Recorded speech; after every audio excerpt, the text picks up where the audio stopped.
Hello,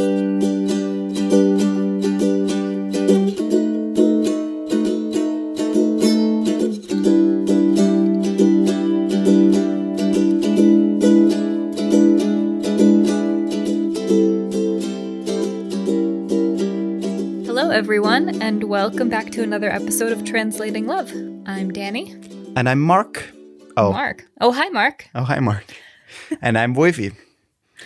And today we're going to talk about sex, baby. Let's talk about sex, baby. We're not going to talk about sex. No.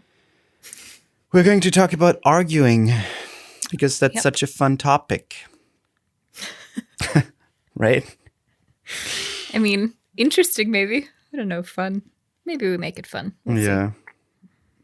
Arguing is should be part of every relationship, I think. Everybody argues. You can't have a relationship without arguing. I don't think. Our therapist said something really interesting on Friday, which is kind of true. If you stop arguing, you stop caring.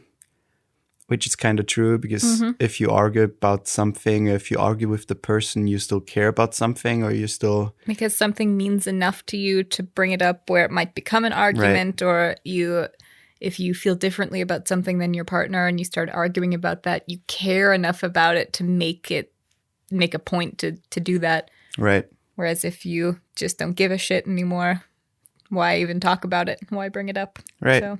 So yeah, let's just dive into it. Yeah.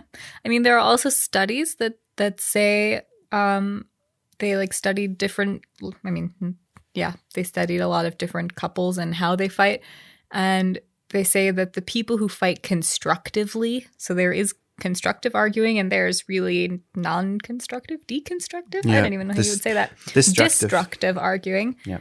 And the people who constructively argue with each other on a fairly regular basis, that doesn't mean every day, but just a normal amount, healthy arguing, are actually together longer than those people who don't argue at all or tend to be together longer. I mean, which makes sense because you need to voice your discomfort or your problems at some point, and that can be done by either talking rationally or arguing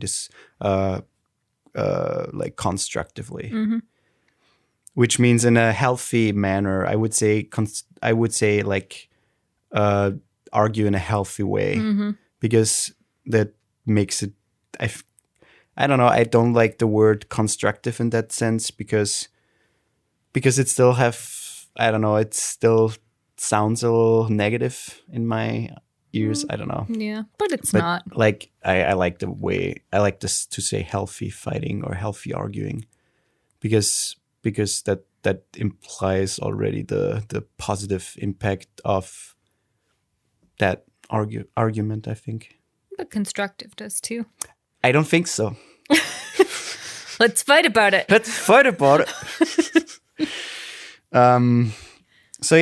Our fighting style or our arguing style changed a lot the last couple of months, I would say.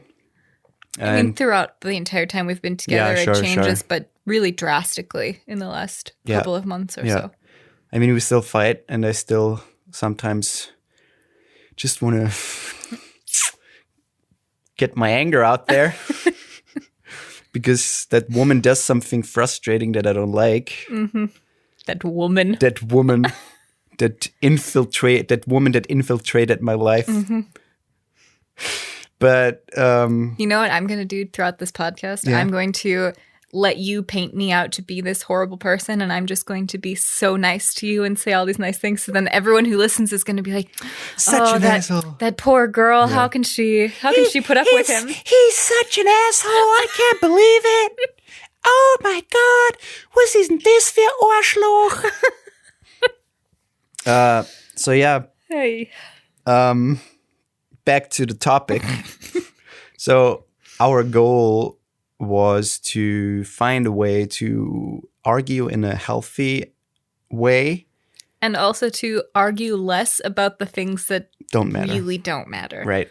Because we started by this point, the podcast Living Together will already be out. And you should definitely listen to it if you haven't yet. So stop that podcast and go to Living Together and listen to that before you listen to this one, because then it makes a little bit more sense probably. But when we started our relationship in a proper way, I would say, by actually living together, sharing life together, and getting to know like each other better, we started to fight a lot. Yep. Like a lot. Yep. We had an argument, I would say, every week. Yeah, I would say once a week for sure. And it was mostly your fault. Yeah, sure. Sure. No. That's another thing that's important. I think you were just about to say this. It's important that everything is two-sided. Right. It's never just on somebody, because it might be because of somebody that it started, but it's because of the other person that it continued. You always have the power to keep an argument from exploding or even becoming something when it's not necessary. And no. If the other person just follows you around and doesn't let you go and let your steam off somewhere else, then it might That's true. explode. That's true. But we talk about it later. So we fought a lot. Like we had stupid arguments about the most outrageous, dumb stuff that you could possibly think about. Well, and it's the classic. It starts as one thing and somehow it completely changes topics by the end of the argument. So you started with this really small little thing, and then all of a sudden it's this massive, how did we get to this point type of argument. Yeah. And it's pretty interesting how we started from that point and how we ended up here now, because we haven't really argued in like over almost 3 months now. Like 2.5 months, I would say. I mean, we still fight a little bit or argue a little bit or try to talk about that stuff which actually matters or which bothers the other person at some point. But like a real argument hasn't happened since December 2019. Yeah. And we are very proud of that. Yes, we are. But yeah, I mean, we started living together, and I think a big point of that was us not being used to that, like us living together, and me not being used to having someone in that space all the time. And because for you, it was your first time living with someone that you were romantically involved with. Right. So you hadn't really had the experience of having somebody else kind of come into your space and into your life like that. Yes. I was an inexperienced little boy. but I grew up to be a man. And I'm going to use my man voice now because I also have a beard. A beard. If you could see him right now. Stop it. It's like a little tiny bit of stubble coming off of his chin. It's my quarantine beard. As it goes up to his ears, it gets slowly, or more and more. Stop it. Or should I say less and less of a beard? It's my quarantine. It fades out. It's my quarantine beard. Like a nice ombre. Just wait like 2 or 3 days and it will be a magnificent beard. So in 2 years, if you didn't shave for 2 years, maybe. Right. Where was I? I have no idea. You were talking about your man voice and. All right. No, I mean, we were, when we started living together, that was like a big point for us to getting used to each other, and also, I don't know, learning each other a little bit in a like, I don't know, get to know each other in a different way, I would say. And at some point, of course, we clashed, and I think there were multiple things, and the big part of the whole fighting or arguing was the language barrier. Because at least at the beginning. At least, and we couldn't, like, I would say in the first half year, even a little bit longer, we didn't really know, or we didn't really think about that. Yeah. And so every argument was basically, it was pointless, so to say, and really destructive in some ways, like super destructive. And we called each other names, and it was like the worst arguing. But part of it was the language barrier. Part of it was just me saying things in English that I would 100% one-to-one translate from German to English, and voicing something in a way that I would just phrase it in German, I would say. And you were not used to that somehow, or you didn't really. Yeah, because it's like with everything, if you translate any language one-to-one from that language to English or vice versa, then it kind of gets jumbled up a little bit. There might be a word in there that you don't really use that often, or it might sound like often it does in German. It might sound a little more blunt and a little more pound to the face. I'm also like that. You're a straightforward person. Yeah. So if I'm really comfortable with someone, I'll just tell them in their faces what I don't like about them. Or if I don't like something in that situation, I just tell them. And that's my quality. It's not a bad quality. I think sometimes you just have to work on the tone that you say it in, because there's nothing wrong with being a blunt person. I think it's a good thing in a lot of situations, but sometimes the tone can make or break how somebody feels after you've said something. Right, and that's also hard for me. I'm getting better at that, I think, but that was a long way, because I'm pretty proud, and I'm also pretty stubborn. And I don't like when somebody tells me, especially in a fighting situation, that I do something or I should do something differently.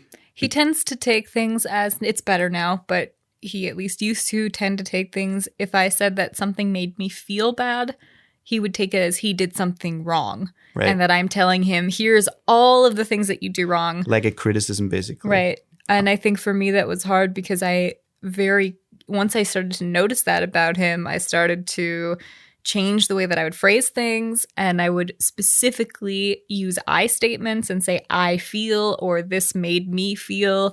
And that took me a while to get. And try not to ever say you did this or you did that, because I knew those were triggering for him.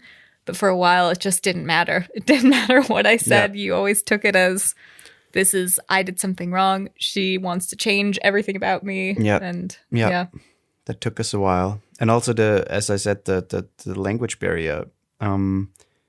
Things that I would phrase in German a certain way are not phrased like that in English, or are not used like that in English. And so that was really hard to, and since we fought in English and still most of the time do, because it's just easier for you. If he gets to a point, he'll start yelling in German, right? But still, that was a huge point for us to finally recognize, like, hey, there is like this I don't know how I would say it, this translating problem in terms of thinking, in terms of saying things or phrasing things in those two languages that are not working the way that they work in that specific language. And getting to that point and realizing it made a big difference. At that point, we already started to argue less and less. But then there were those little quirks, or this little, I don't know, like you tend to like certain things, like your fighting style, or how you want to resolve things. And I have this certain thing that I kind of need, or I need it, because it's getting better, and I'm already at a point where I can be so calm in a fight or in an argument that we can hug it out right away, or almost right away, and we can say it's fine.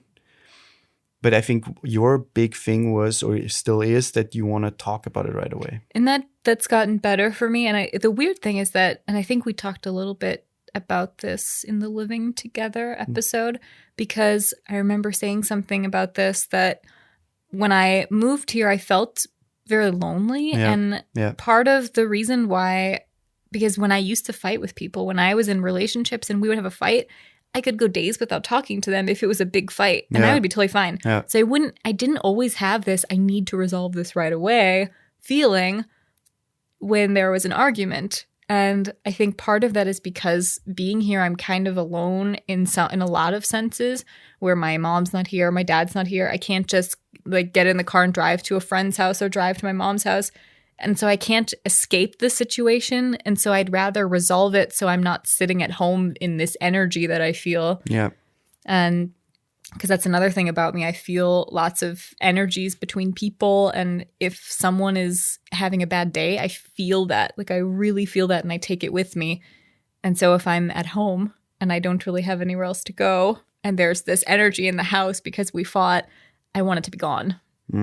Yeah, sure. And so that's part of why I have this thing where I just need to resolve it as quickly as possible. Yeah, which sometimes resolved into you following me around when I needed just a little break to calm myself down, which then resolved into an explosion of emotions, I would say.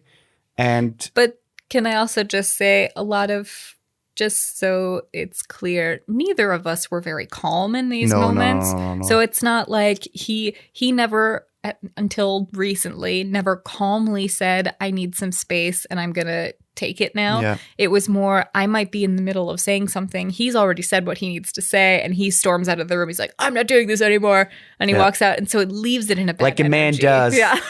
Like a man does. He's just abandoning the boat. Like some women do. I was like, no, fuck that. You're not just going to walk away at this moment. We will find a spot where it works for you to be able to walk away. But it didn't feel like I was being treated fairly, and so I would follow him. Yeah. And I would literally, like when I say follow, I mean literally follow. I'd walk behind him. I'd continue talking. Stand in front of me when I wanted to leave the room and stuff like that. Yeah. So, which was also not okay. So neither of the things that we were doing was okay for the other person. We never really had, like, we never sat down and talked about, okay, when we were fighting, we should follow certain rules, or we should follow certain boundaries, or we shouldn't step over certain boundaries. We did that, and that helped a lot. We basically, we wrote some things down. We sat together when we weren't arguing or something, and we laid out those boundaries and said, okay, please don't do that anymore, or can you try to not do that anymore? And the same for you. And we tried to basically lay out a plan for us how to fight. And I think what's also important is, if you are somebody who needs space to think about it or to calm down before you resolve it, that you come back to it when you've had your space. Because so in our situation, he's the one who generally needs a little more space and a little more time. I just wanted to go into that, yeah. And I don't need that most of the time, but I also hate it during that time because I'm not someone who can just sit there, do something else, or go out, whatever, during this time that he's taking space and be fine. I'm miserable. I am absolutely miserable no matter what I'm doing until we're able to come back and talk calmly. Yeah, and I'm the opposite. I can do whatever. He can do whatever. And so for me, that also fuels my emotions and my frustration, because I'm like, I'm miserable right now, and he doesn't give a shit. Like, he's just going about his day like, la, la, la, la, la. Everything's fine. Right. I mean, that's true. And that's partly really egoistic in the sense that egotistic that you just sit there on your feelings and can't resolve things, while I can just basically put it aside and say, okay, I have to work, or I have to do that stuff, and then come back to it.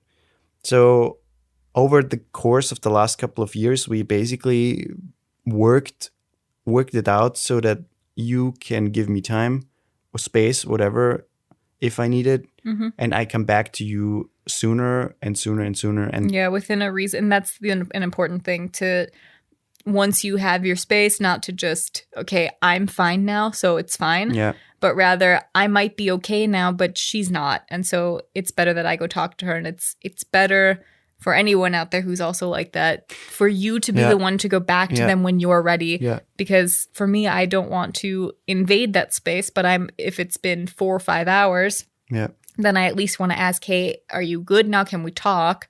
And that's also hard, because then you still feel like you're invading that space. It's funny because it's so funny. A few weeks ago, I went to the grocery store and I stepped out of the car, and then I was like, I had this epiphany, and I didn't tell you about that. No, you didn't. No, I didn't. And I had this epiphany, and I thought I never really learned how to fight or not fight, argue properly. I never did, because every relationship I had before you, I were able to just go home or just drive away and not talk to the person for 2-3 days or whatever. Well, and I also think, and this is not a like, I don't mean this in a mean way against any of the other women that you were with, but I also think that you, before me, hadn't been with someone who's quite as, like, emotionally strong as I am, in terms of and I'm also not putting that in a way that's like, I'm amazing, but I am one of those people where I'm really in tune with my emotions. And I'm also not somebody who's going to take crap from somebody. I just want to say, you don't take crap. I don't take crap. You don't take crap, and that's the point. And I don't think you've had that no, before. I never had that before, and that's a big point, because not to say that the women I was took crap a lot or whatever, but there was never the I don't know, there was never a situation where I remember even letting it go that far, because I were able to go. I was just able to walk out and drive away, and that's it.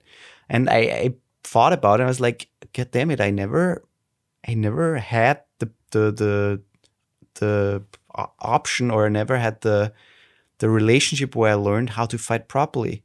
And a big point, I think, is also in terms of arguing. You see it with your parents the first time you grew up, and I remember my parents fighting a lot. I mean, they're divorced now, but before the divorce, there were a lot of arguing, a lot of fighting. Was that throughout your entire childhood, or just towards the end? No, towards the end. At least that you noticed. Yes and no. I mean, they were separated before they got divorced, like 4 or 5 years before they got a divorce. They were separating like a year. We were living somewhere else. And I never saw them resolving the fight. I never saw them coming together and hug it out and say, I'm sorry about that. I'm sorry about that. I only saw the fighting. And that was a huge point for me, that in terms of growing up, I never learned how to fight. I saw it, like I saw the angry stuff.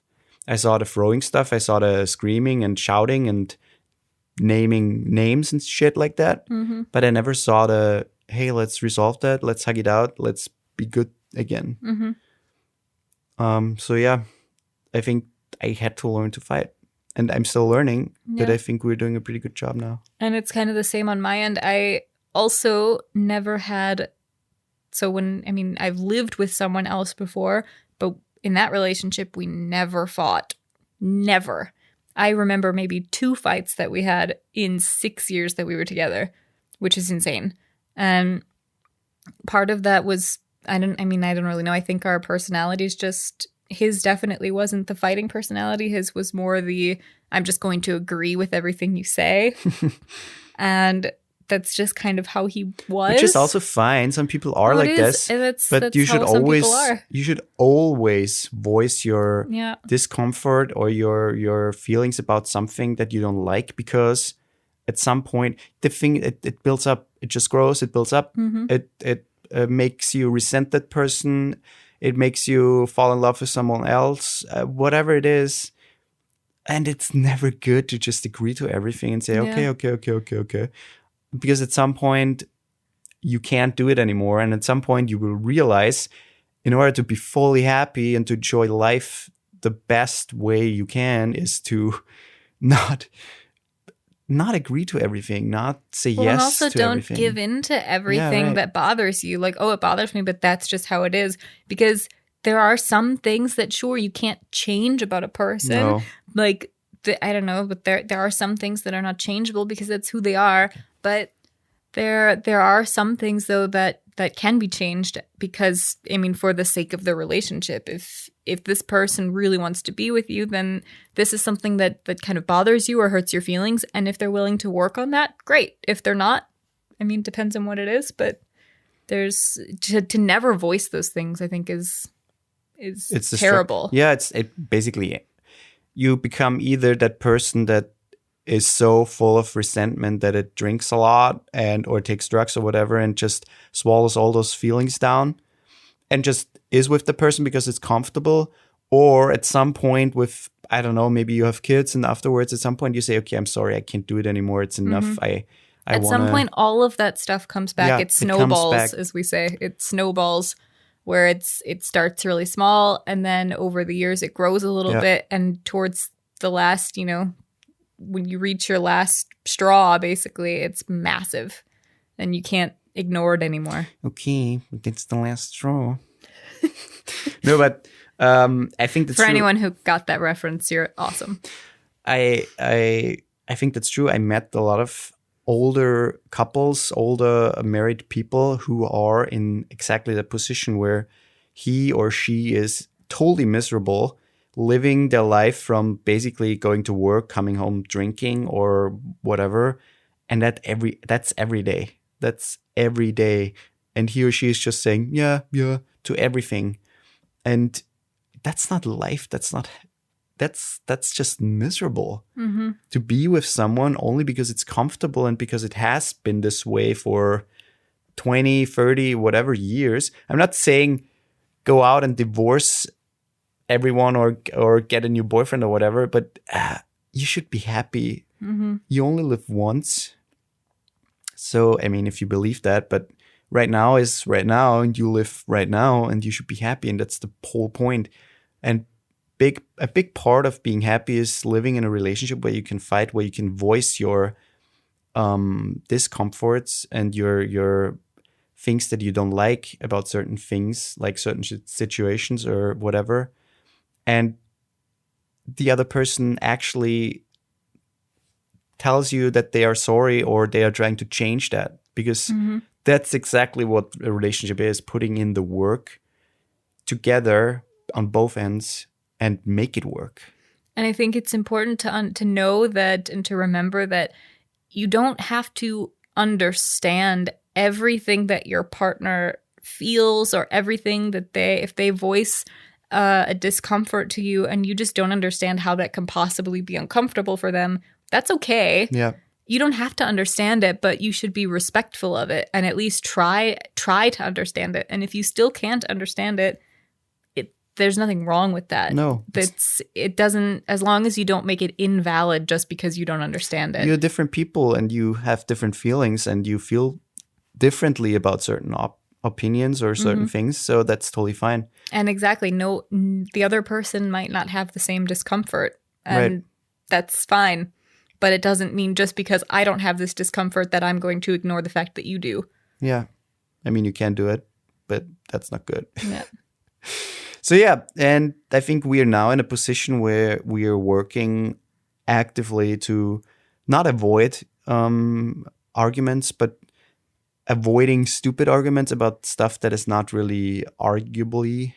And I will take the majority of the blame for that, because a lot of the time if I'm feeling something, I feel it really heavy, and I don't give myself enough time to really process it before I come to you about it. I come to you the second I feel it. So it's like, I feel it, I'm going to talk to you about it right in that second, and I might be too emotional or feeling it too strongly when I come to you.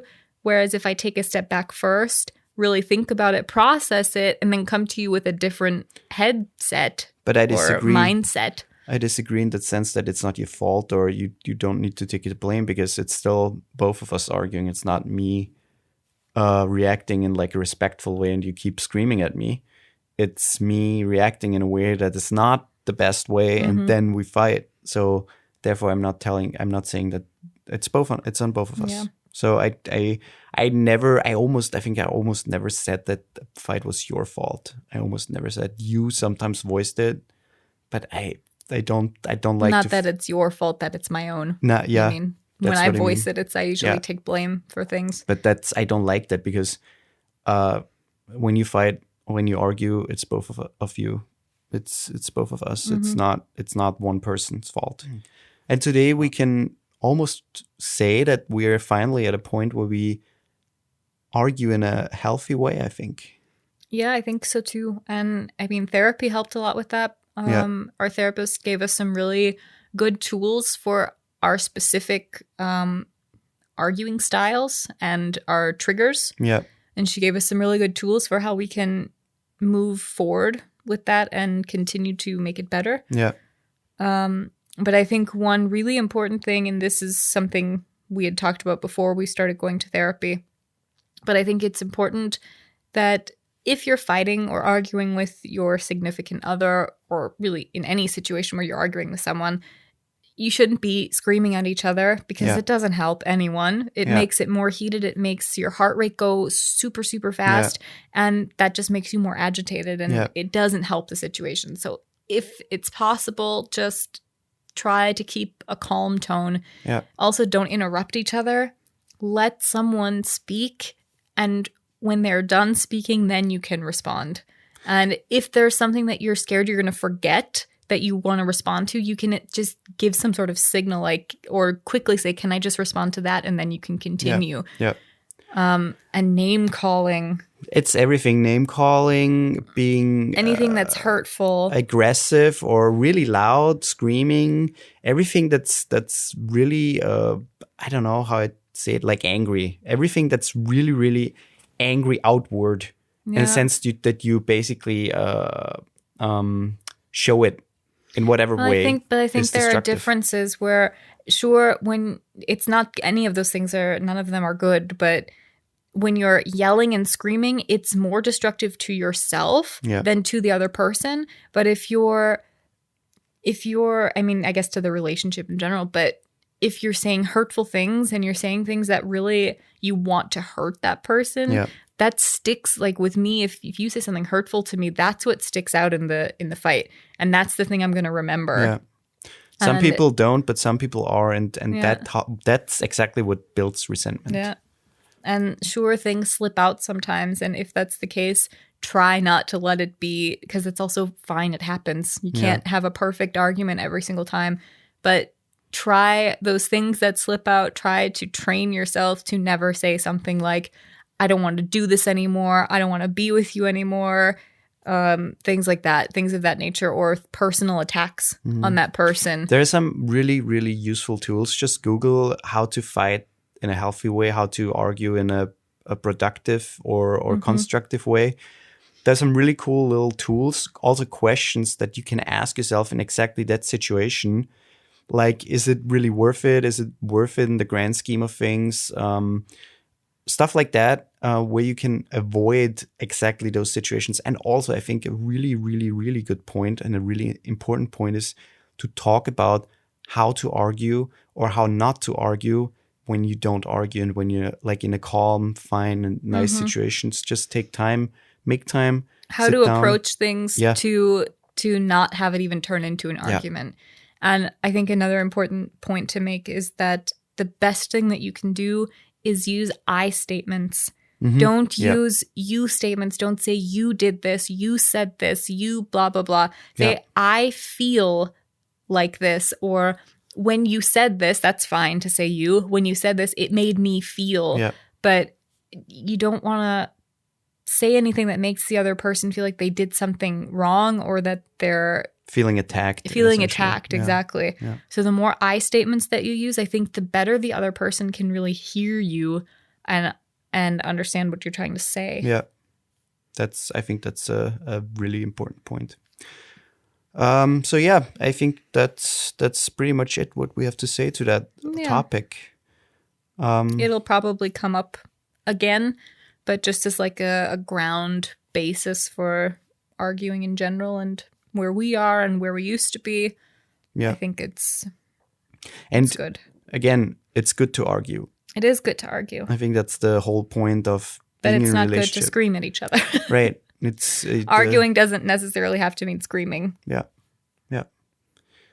So I think that's it. So. Okay, then thank you for talking with me about that. Thank you for talking with me about that. And if anyone, again, we just want to remind you that on the Anchor website or the app, right? It doesn't matter. You can go to our page, I guess, our profile for Translating Love, and you can leave us questions. So you can make little voice recordings and leave us questions or comments. And if you do so, we will feature them on our podcasts and answer them if you have questions. We'll answer your questions on podcasts. Right. So take advantage. We'd love to hear from you. And have a good one. Have a nice day or evening, wherever you are in the world. Bye. Bye.